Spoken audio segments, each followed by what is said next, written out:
2026 at 9 minutes after 10. We've got a temperature of 73 degrees with some fog and mist out there currently in Beaver County. And that's a look at the news for now. I'm Noah Haswell on 99.3 FM, AM 1230 WBVP, 95.7 FM and 1460 AM WMBA. Also streaming live around the world at beavercountyradio.com. Thank you, Noah. Scott Tady here, filling in for the vacationing Frank Sparks. We have studios and guests, or we have guests in studios, I should say. They are from the Crime Solvers of Beaver County. Kristen Dorschner, my former colleague at the Beaver County Times and a former board member from Crime Solvers. Welcome, welcome. And Andy Gall, retired chief county detective. We're going to talk about a couple of specific cold cases, but before that, I was hoping we could talk a bit about Crime Solvers. Give people, that's maybe a name they've heard, but maybe they want more details on what you guys do exactly, maybe perhaps the history of Crime Solvers, because it's been there for a long time, done a lot of great work, but kind of walk us through it, first of all. Sure, thanks, and good morning. We're happy to be here again. We always appreciate you all having us on. I'm going to throw it over to Andy in a second to talk a little bit more about the history, but we actually celebrated our 40-year anniversary with Crime Solvers last year, so we're into our 41st year. Nice. So Andy, you can talk a little bit about the inception, and then we can talk a little bit, if I can, about Mrs. Mihalik. I'd like to mention, too, that Kristen's not a former board member. She's our chairperson. Oh, she's being modest on me. Come on. Yeah. Jeez.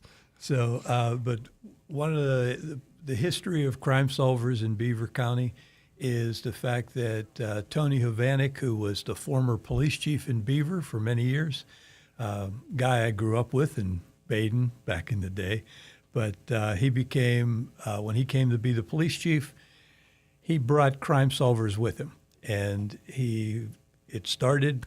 I was working as a local police officer at the time. We were all thrilled because all of a sudden there was now reward money that we could offer to get people to come forward with information. Did it begin as a national organization, a statewide organization, or? I believe it's somewhat. I think Tony was a Marine. When he got out of high school, he went and became a Marine. He became a Maryland State Trooper. He wanted to come back this way, and when the Beaver Police Chief's job came open, he applied. And while he was with the Maryland State Police, he was doing Crime Solvers. Now, a lot of people get us mixed up with Crime Stoppers, and they're a wonderful organization. We work with them a lot of times because Crime Stoppers, it's a Pennsylvania organization. The state police are very involved. And lots of times when we'd put out a reward, particularly a short-term reward, and jack up the reward, Crime Stoppers would match our reward and put it out there and make it that much better. But Crime Solvers, I believe, is national. I mean, if you look it up. But we're more concerned with just our Beaver one, and it's stayed for, as Kristen said, over 40 years. Yes, and just recently I was talking to John Mihalik. He works for the Beaver County Chamber of Commerce. His mom, Helen, passed away last month, and I ran into him a couple weeks ago. Actually, Scott, you were there too. We all ran into Beaver County. Yeah, we ran into each other, a bunch of us at a Push Beaver County event, and I saw John, and he was kind enough to present myself and Matt Dawson, who's our treasurer with Crime Solvers, with these little Crime Solvers pins. And John shared that when his mom passed, he was going through her things and he found these pins that she had. Oh. She was one of the original board members for Crime Solvers when they formed 40 years ago under Tony Hovanek. And actually he mentioned too, which was so fitting, today would have been her birthday. Yeah, so I wanted to really give a nod to Mrs. Mihalik.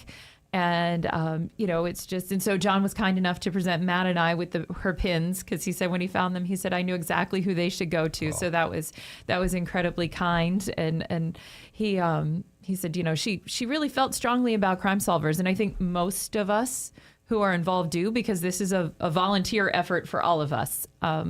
And we are comprised, our board, of some current working law enforcement, some retired law enforcement, and a couple of us, like myself and Matt, who are citizens who just have an interest. Of course, my interest came when I worked from the Times and covering crime, I got really invested in cold cases and got to know Andy really well. And so after I switched careers, Andy came and said, hey, why don't you join our board?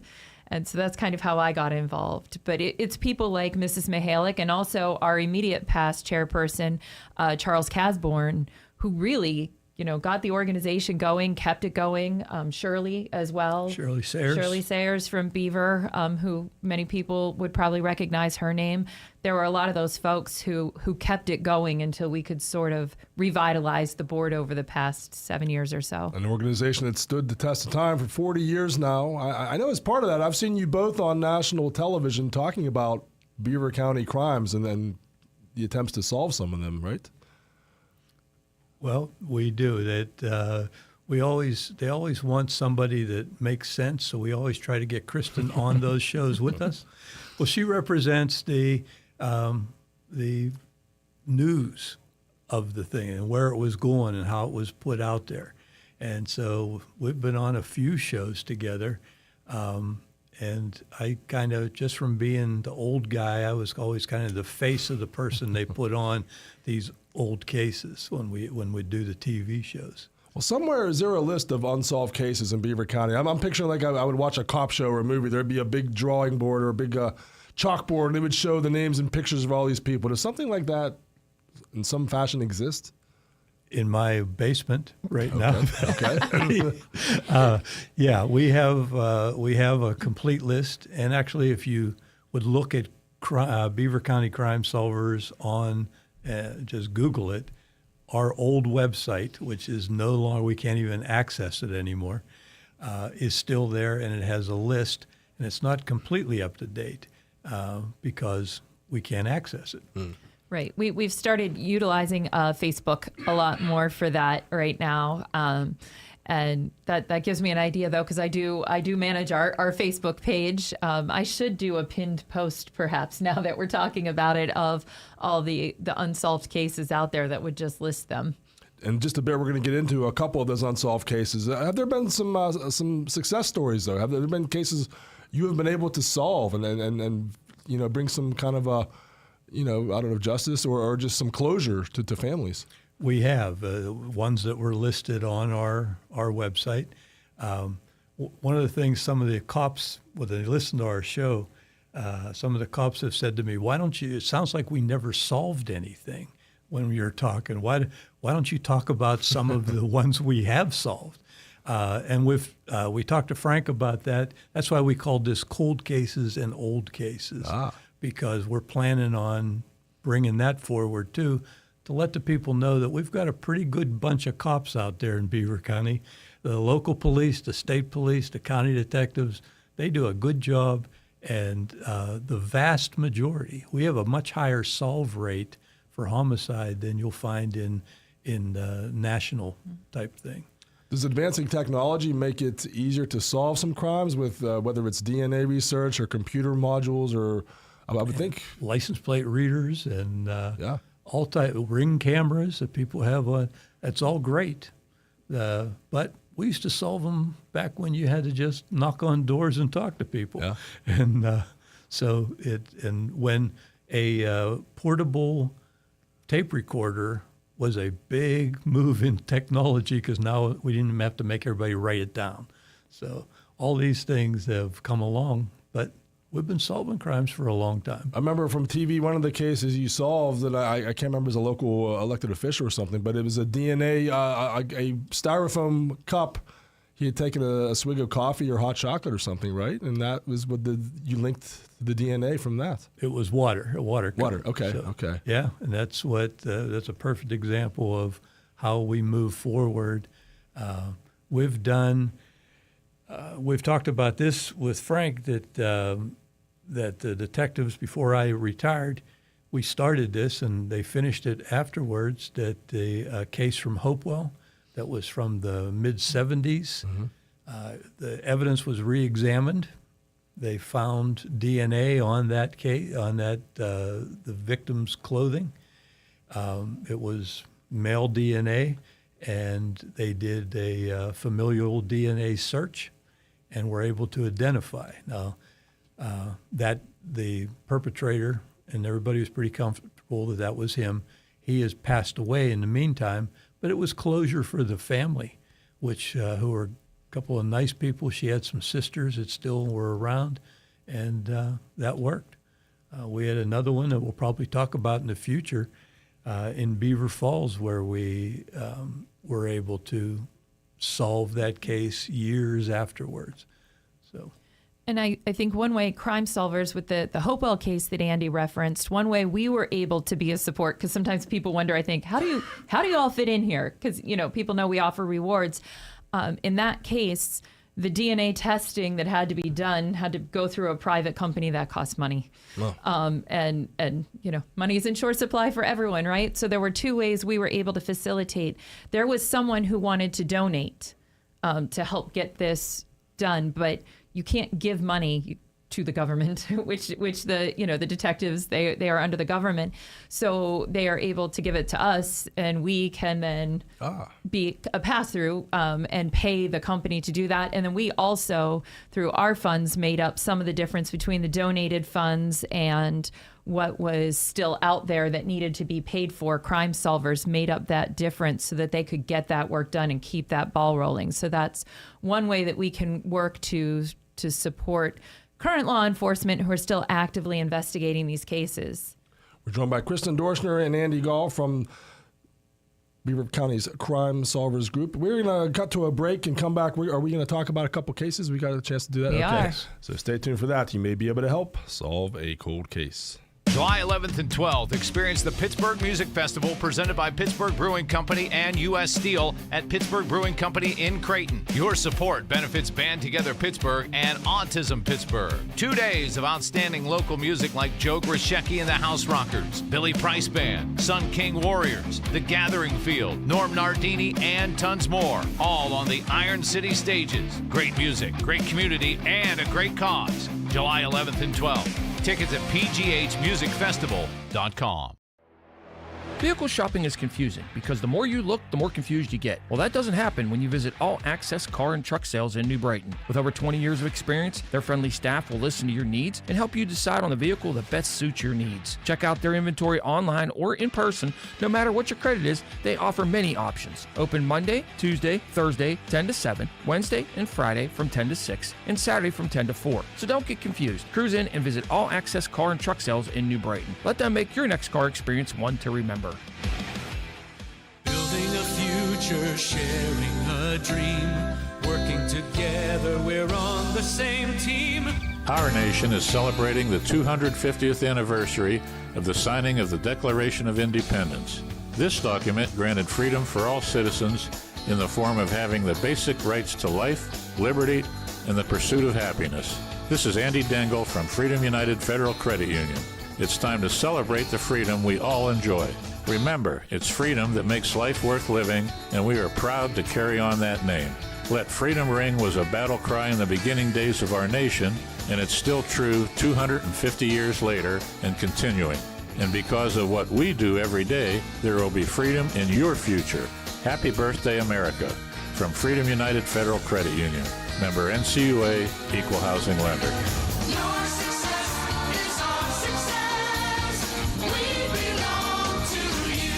The views and opinions expressed on WBVP and WMBA are those of the participants and host. They are not necessarily the viewpoint of WBVP and WMBA, its staff, management, and advertisers. Thank you for listening to WBVP and WMBA. Broadcasting to you from the Fry Transportation Group studios. Scott Tady here, filling in for Frank Sparks. Joined in studio by Kristen Dorschner and Andy Gall from the Beaver County Crime Solvers. And we're going to talk about a couple of cold cases.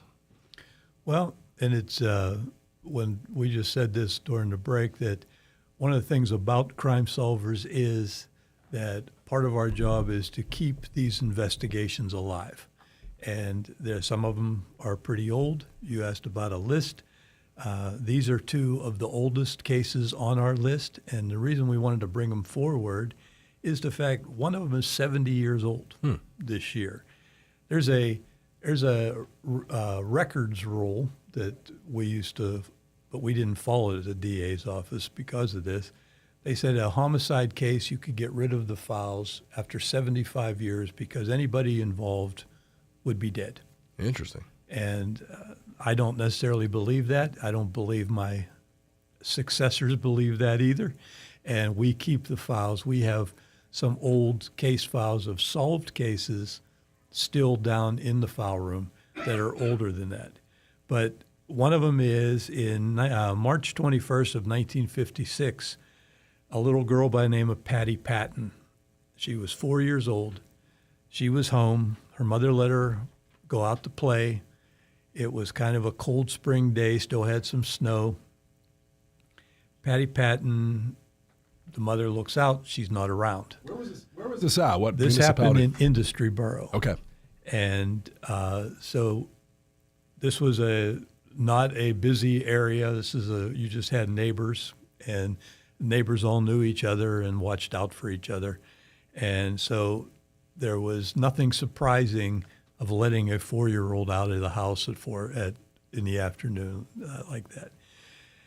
Well, what happens is Mom goes out looking, and one of the neighbor boys tells her that he saw Patty and that she had fallen down, and he helped her up, and then he didn't know where she went. This kid should have been in school, but he had skipped school that day. And it turns out another one of the neighbor boys, this boy was 14, another neighbor boy is about 16, and he also skipped school. And so it happens. They're looking around. Mom starts to panic. She calls where Dad works. There's no cell phones and things then. She calls where Dad works, says, I can't find Patty. The whole neighborhood ends up searching. And by doing this, they destroyed what's basically the crime scene, but that's not what they're thinking about at the time. All this stuff is very innocent, very realistic, but they find Patty about a half mile away, and she's dead. And so they call the police. They had actually called the police then, which was Industry, but that was a part-time kind of guy, because we're talking the mid-50s, and we're talking about Industry, which is a rural area at that point. Well, the Pennsylvania State Police come down, and that's when the barracks was in Rochester Borough, and I know some of our listeners are old enough to remember these things. State Police come down, start an investigation. Like I said, evidence had been destroyed, but Patty is taken for an autopsy to find out what happens. The coroner at that time was Dr. Todd, and Dr. Todd ruled this as a homicide. He believes it's a homicide, or tried to anyway. What happened was there was a district attorney at that time, and I actually knew Dr. Todd later in his life. Is that of the Todd Funeral Home family? Or? Yes, that was Dr. Todd. And he had 2 sons who became police officers in Aliquippa as they grew on. Dr. Todd was adamant that this was a homicide. He was argued with by the pathologist that did the autopsy. But part of that was, and I wasn't there, and I guess I never met this man, but Dick Stewart was the district attorney. And there was news articles which actually pointed out that there was a political battle. Dick Stewart did not want to call it a homicide unless they had a suspect or somebody they could point the finger at. I found that hard to believe for the district attorneys I've worked for. I couldn't picture any of those doing that. But when we talk about the second case today, Dick Stewart reappears. And so what happens is Stewart and Todd are fighting about this, what it is. Meantime, the state police they're sending one trooper down to do this investigation. He's doing the interviews. He would stop at the courthouse on his way through town and pick up the county detective. They only had one then. And they would get down and do the interviews together. They never solved this case. They had 2 very good suspects. Neither one did they ever have enough evidence to point their finger at. One of them, years and years later, when we we did the video for this for the Times Online, and for this case, Patty Patton. And if you look up Patty Patton, you can get pretty much the whole story. And the video's still on there. They, myself, a detective from Beaver Police Department, Jim DeGory, and a trooper, Josh Thomas, who was assigned to the case at the time, we found out that one of these two suspects was still alive, but he was in very, very poor health. So we appeared at his trailer and went in to interview him. And some of his family members didn't appreciate us coming. So I kind of stayed outside and talked to the family members, and Josh and Jim went inside. They attempted one more time. The guy was open and was willing to talk to him, but he denied any involvement. We tried to find the other suspect. One of the things about old police reports made in the 1950s, they didn't put your date of birth in there or your social security number. They just would put Scott Tatey, age 21, because you don't look any older than 21. So all they had was another man's name or another young man's name and his age. We believe we were able to track down, because we found a man by that name who lived in a number of Beaver County residences, but he died in Mahoning County, Ohio. But we were never able to prove for sure that was him, but we can't find that guy. We were not able, because we didn't have any more identifiers than what his approximate age would be and his name. And his name is not so unusual that there aren't plenty of them. What, from the state level, if they disagreed, at least publicly, it was a homicide, what did they say the cause of death was? Well, it never was quite clear. No, they just said it was a death, I believe. There Yes. was never a cause or manner listed, I don't think. And so, but from the family, they believed that the child was, and so did that trooper, believe this child was sexually assaulted, at least at some point, somewhat, and that and was murdered. And there had been, when we did this on Cold Case Beaver County, the state police that are working today also noted that there were signs of asphyxiation. They talked about her being, falling down. And I think that kind of came into it. Well, she fell, but they said there was no way that the injuries that she had were consistent with a child falling while playing. There were obvious signs of asphyxiation there. So investigators today are pretty confident that it was not an accident. Now, what's great is the state police, of all places, they keep records quite a bit, but we had that to work with. But the coroner's records from those days, we believe Doc Todd actually took some of these records home, and it is very difficult to find old coroner's case files. Some of the stuff is kept at the mines, a couple other places. The current coroner's office and the last several that's not a problem at all. But these records are not where they're supposed to be. So to solve this case some 70 years later, what's your best case hope or scenario? What evidence could help? There is nothing left physically for us to do. The only way we would be able to solve this at this point is find out that the guy we think is dead from Mahoning County would call from his deathbed or admit to somebody in his family and tell us that he did it. That is probably the only hope we have, because the state police believe that both suspects have passed, and that we have no other where to go. The case is kind of, well, when I say on hold, it's basically cold. Could it be a confession that one of the suspects confessed to somebody who's still alive, and that would help us close it. Yeah. If because a lot of people do tell someone. Right. So, but the big key and why we even bring this up is we don't want these Patty Patton forgotten. And Patty Patton has a sister that was born after Patty passed away, who is still her voice I talked to her before coming here to let her know that we were going to be on there.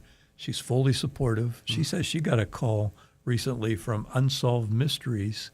They do a podcast, and they're thinking about trying to do a podcast on Patty, which I think is great. Her sister became friends with LeVar McBride, who worked at Penn State, was our host on the cold case shows. And LeVar was part of the reason why he did that, he was a victim advocate. And he and Patty's younger sister had become close and still stay in touch. Okay, Patty Patton, if anyone out there has heard anything through the years, let us know. Give us a call. Contact us. We'll have Noah Haswell here in about 90 seconds to deliver the news, so hold tight.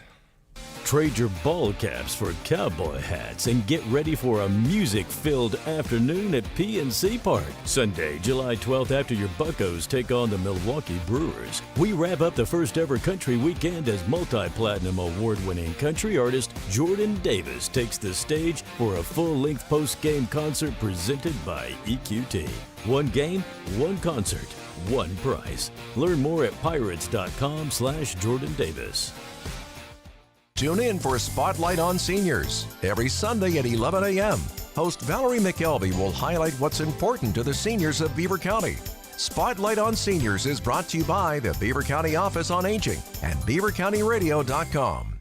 Are you or a loved one facing a move? The choices can feel completely overwhelming for families and caregivers, but you don't have to handle it alone. Meet Charlie Jenkins, your trusted community advisor and owner of C. Jenkins Placement Services. Charlie uniquely serves as both a designated seniors real estate specialist and master's level senior living advisor. She'll help you develop a plan to gently downsize and sell your family home, handling every detail with patience, care, and zero pressure. Then Charlie personally finds the perfect independent, assisted, or memory care community that fits your needs and budget. One trusted professional, every detail covered. Call Charlie Jenkins today at 724-714-1774. Beaver County Radio's news source. 99.3 FM, 1230 WBVP, and beavercountyradio.com. Here's Noah Haswell. Good morning on this Wednesday, July 8th of 2026. We will have a complete Beaver County radio weather forecast after we take this look at news. A man died after being hit by a vehicle in Aliquippa yesterday. Beaver County dispatchers told WPXI that the crash happened on the 2600 block of Broadhead Road at around 10:03 p.m. 23-year-old Marcus Barkovich of Aliquippa did not yield to a male pedestrian on the road and hit him with his vehicle. The pedestrian was identified as 68-year-old Jeffrey Owens of Aliquippa, and Owens was pronounced dead at the scene. Officials note that Pennsylvania State Police are leading the investigation into the incident. According to police, Barkovich was deemed to be under the influence and was arrested on scene before he was transported to the hospital for a legal blood draw. Charges against Barkovich are pending further investigation of this crash. A portion of Broadhead Road was closed in both directions near the crash scene, but it has reopened. Flaherty Run Road is temporarily closed to traffic in both directions between Broadhead Road and Route 51 in Moon Township because of recent storm damage. No estimate has been released on the reopening time of the road. However, the PennDOT 511 map affirms that the detours could be in place through August 31st. According to the Township of Crescent, the top of Stoops Ferry will also close.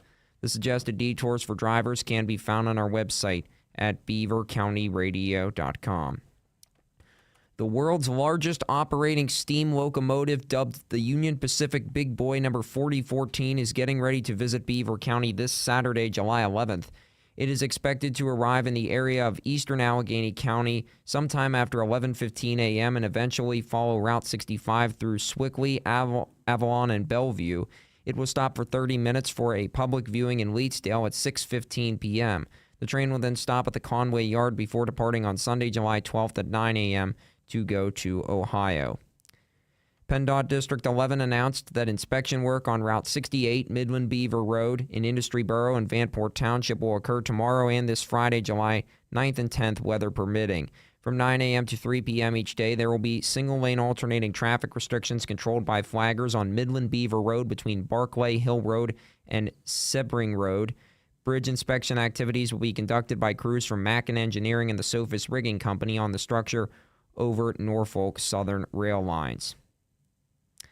And the MLB announced yesterday that Pittsburgh Pirates pitcher Braxton Ashcraft will replace fellow Pirates pitcher Paul Skeens in the 2026 MLB All-Star Game on Tuesday, July 14th in Philadelphia. Skeens was the only Pirate player to make it to the National League's team this year, but since he stated on Saturday that he was pitching yesterday's game against the Atlanta Braves and Sunday's game against the Milwaukee Brewers, both at PNC Park, he is ineligible to play in the 2026 edition of baseball's All-Star Game. Ashcraft's 2026 statistics going into his next start against the Milwaukee Brewers at PNC Park on Friday include 122 strikeouts, an ERA of 3.24, and a 9-3 record. Here's the Beaver County forecast. We could see areas of patchy fog through mid-morning. Otherwise, it'll be partly sunny today with a slight chance of showers and thunderstorms. We'll reach highs of 87 and drop down to lows of 68. And tomorrow, we'll see a little sunshine along with a chance of showers and thunderstorms. Expect highs of 86 and lows in the upper 60s. I'm Lisa Marie with your Beaver County weather. On this Wednesday, July the 8th of 2026 at 40 minutes after 10, we've got a temperature of 73 degrees with some fog and mist out there currently in Beaver County. And that's a look at the news for now. I'm Noah Haswell on 99.3 FM, AM 1230 WBVP, 95.7 FM, and 1460 AM WMBA.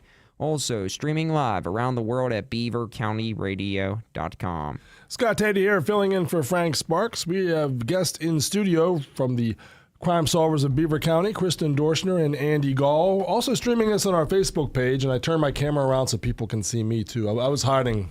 I've had a rough morning, but we're all ready to. If you want to join in the conversation, you can give us a call, 724-843-1888. We talked about the case of Patty Patton from Industry, a case that's gone unsolved since the 1950s. There's another one you want to bring up, one of the longest still out there kind of cases. That's Yeah, this one is much younger than that case. This one's 68 years old in September of this year. This is called the Becky Triska case. This is one of the things that actually got me interested in police work way back when, because I was born in 1954. This happened in 1958. And the 15-year-old Becky Triska went to a dance. She lived in Baden. I grew up in Baden, still live there myself. Mm-hmm. And she's 15 years old, went to a dance down in Ambridge, and never came home. Becky was a good girl from a good family. It was it's the great mystery of Baden still. Mm. I have two much older sisters than me, and they were the same age as Becky Triska and went to school with her. And so all the time when I was growing up, I would leave my house to go to my friend's house a mile away, and she'd say, "Call me when you get there. I don't know what happened to you, what happened to Becky Triska." Wow. And so I lived with that. And I also lived next door to the police chief in Baden, who happened to be the investigator on the Becky Triska case. And he was a great investigator. His name was Sam McKee. He did this case with another George Carragaris, who was the chief in Ambridge, because that's where she was last seen. And George wasn't the chief. Well, Sam wasn't the chief at the time, and George wasn't the chief. Now they named the municipal building after George. So, but these guys did a great job. And they identified a suspect early in the case, and they thought this was their guy. We talked about a little bit about evidence that what's now that he'd have been arrested, convicted, and long gone. There were red hairs found in the suspect's car. His name was Frank Sank, and there were red hairs. Becky Triska was a redhead. They would have matched those hairs up, and the DNA would have been there. There was blood in his car that there was no DNA checking then. I sent those hairs a few years back, but many years after to try. But the difference was when they used to look at in the labs, when they used to look at evidence like the hairs, because the hairs were inspected at the State Police Crime Lab. And they actually, the technicians ruined the hairs or the DNA on the hairs, not knowing anything about DNA, because they would run them through their fingers to see if they looked like they matched. Because the only thing they could match with then was the police here got Becky Triska's hairbrush and took that brush to try to see if they'd match the hairs. They looked very similar. They were. I mean, it certainly would have been a plus if they had Frank Sank, but that wasn't going to be enough. It would have been enough to convict Frank Sank. Did Frank have an alibi for where he was at that time? Or? Frank's alibi, he did have an alibi. Frank was married, had a couple of kids. When you go into the investigation, a number of the kids who knew Becky and were out for the dance, and there were some people down at the Ambridge Theater, and everybody rode the bus back then and had to bum rides from their friends' dads to get home. And Becky was spotted by a number of people, but people said there's a car driving around with an older guy in. Well, Frank Sank was 25 at the time, and he had a car that matched it. And she was spotted at the old Eaton Park that was in Harmony Township, and supposedly in the car with him. And Frank was a nice-looking guy, but he had a wife and 3 kids, but he was out. He had an alibi, and but this was another young lady who he knew. And we don't believe that alibi was true. Later, he gets, because they brought him in, you could do a lot more back then without violating people's rights. They had him in, they questioned him, and he came up with this alibi. She kind of supports it. But they were able to put him in jail for a while because a girl from Allegheny County who was underage came forward and said that they were having a sexual relationship. And when they arrested him for that, they found out that he was on parole in Florida for having sex with an underage child. And so that kept him in jail for a while. Problem was he was examined by some psychologists who said that he's not a serial sex offender. They were proven wrong later because when he finally gets out of jail, they got to let him go. And he ends up getting a job as a salesman that went door to door. He's selling magazines and not newspapers, but magazines and periodicals. Was he selling knives at some point? Because I seem to remember that he had actually been in Becky Triska's neighborhood going door to door selling knives. Correct. He was a salesman, and he would dress, for a guy that wasn't making a lot of money, he would dress and he kept his suit really nice, would show up in his suit. Like I said, he was a nice looking fella, and he was somewhat of a charmer. And that was supposedly, the story is that he was selling knives in Baden around that time. His family wasn't from Ambridge initially. They were from up in Polk, up in Venango County. And so he ends up taking this job, and after his trouble here, he's gone. And he's selling now magazines. And he ends up in Centralia, Pennsylvania. But he's all around that area selling. And it turns out that there's a series in different counties, a series of young girls who a guy tries to pick up in his car and tries to get them. Well, where do kids go to have fun around here? Well, we go swimming up at the creek. Well, take me up there. Show me where it's at. And there were a number of cases of his trying to get these girls alone. Well, he does in Centralia. He gets Jane Mary Benfield. She's 13 years old. He gets her into his car, And Centralia is a very small town. People know of it by the town that is on fire because there's under the coal. Jane Mary goes with him. They find her dead, and the state police start putting all this together, all these reported cases, because nobody had his name. They just had a description of a car. They did the old composites where they had composite drawings. Looks like Frank sank.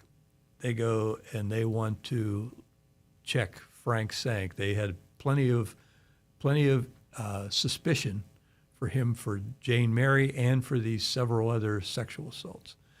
A couple of the girls were able to look at his photos because they had his old mugshot from his prior arrests and identify him as what they felt was the guy. Well, state police track him down. He's up in Warren, Pennsylvania, up near Erie. And so a couple troopers find him. He's selling up there, and they bring him in. And I got to say, because I read, he, of course, appealed afterwards because he was convicted. He confessed after about 4 days of questioning, including bringing his wife in, his mother in, a reverend in, and he finally confessed to a lieutenant named Stanton, who had been running the investigation. Confessed to one crime or how many crimes? At that time, she only confessed to Jane Mary Benfield. Okay. So they take him back there. He takes him to shows where he had taken the body and all that stuff. Becky Triska has never been found, ever. And she's been declared dead after 7 years and stuff. And there's rumors that she's under Route 65 because that was being built at that time. But she's never been found. And he ends up, the state police reopen all these other cases. They're looking at all of the sexual assaults. They want him, because he got life in prison, but he was actually sentenced to death initially. And they came back to Beaver County, and they sent a trooper, and this trooper's name is Roy Titler. He ended up being the deputy commissioner of the state police later on in life, but he was assigned as the investigator here at Rochester Barracks. Titler goes to talk to DA Dick Stewart. Him again. And Dick Stewart said, "No, that's we're not going to reopen that. That's too politically hot." After we had him in jail, there was people complaining that we're railroading him to have him in jail on this other charge, and we're not doing it. And actually, in the paperwork, there's a comment from Lieutenant Stanton, who had a lot of not very nice things to say about D.A. Stewart. You brought up about us being on television, different things. Well, they didn't have television like that back in the 50s. If you were a nationally known case, they put you in a thing called True Detective magazine, and a lot of our readers would have seen these. Oh yeah, hold that up. There it is. Yeah. Usually in a barber shop or at the drugstore, and people would pick them up. This one, 25 cents. This one's from 1962, and Jane Mary Benfield's case with Frank Sank is in here, and it is. And they also mention the connection to Becky Triska. Wow. And so, again, why we bring these is she still has family members. Her sister had a daughter who is married to a retired now police officer from Baden. He and I actually followed up a couple leads that we got after putting this out on Cold Case Beaver County, and we did them together. They still think about her. They still care about her. These people are not forgotten, and we don't want to let them be forgotten. Does anything change if they were to find her remains? Does that do anything to the case if there's a construction project or? Well, if they did and they were able to, I mean, depending on what the condition would be, they could actually, if she had his DNA under her fingernails still type of thing, and that's not unheard of. That could. Now, Frank Sank died in prison in the 90s. The family, Triska's family, went there to the prison to try to see if he would just give them closure, tell them. Oh, wow. And he refused to see them. And Kristen doesn't even know this. Not only does the family members of the victims, I was recently contacted by a family member who found out he was related to Frank Sank. And I talked to him a little bit, and we are going to actually meet, and because he'd like to know, he's devastated. He feels terrible for the Triska family. He's just devastated that he has somebody like this in his family history. And I contacted at one time when I found out his old family was up in Polk, because I was looking for family members. I contacted the police chief up there, and he was trying to find somebody who could still been related, but I think they moved out of there after the publicity hit too. So we're talking with Andy Gall and Kristen Dorschner from Crime Solvers of Beaver County. For people out there listening, you mentioned it's a volunteer organization. Are there ways people can get involved, or whether it's with a tip on something, or maybe they have a desire to be one of the people digging into the history? And what do you recommend? Sure. There's a couple ways they can reach out to us. We do have, as I said, our Facebook page, Crime Solvers of Beaver County. We get lots of messages through there. In fact, somebody who follows us messaged right before we went on air and said, wait, what channel do I listen to? Oh. And we get tips through there sometimes. So I field those, and I take those very seriously. And sometimes we get information from people that say, I don't really want anyone to know who I am. And I do take that very seriously. Just last month, someone messaged about an old case and said, hey, I think I might have an idea of someone, but I don't, so I passed that along. I reached out to the current chief county detective and said, here's this information.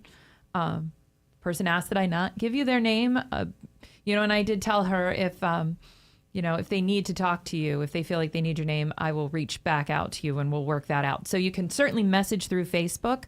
And then our tip line, our anonymous tip line is 724-774-2000. And that, again, that's our anonymous tip line. So if you have tips, when we have rewards for things, that all goes through that anonymous tip line, and everything is handled, with the utmost discretion.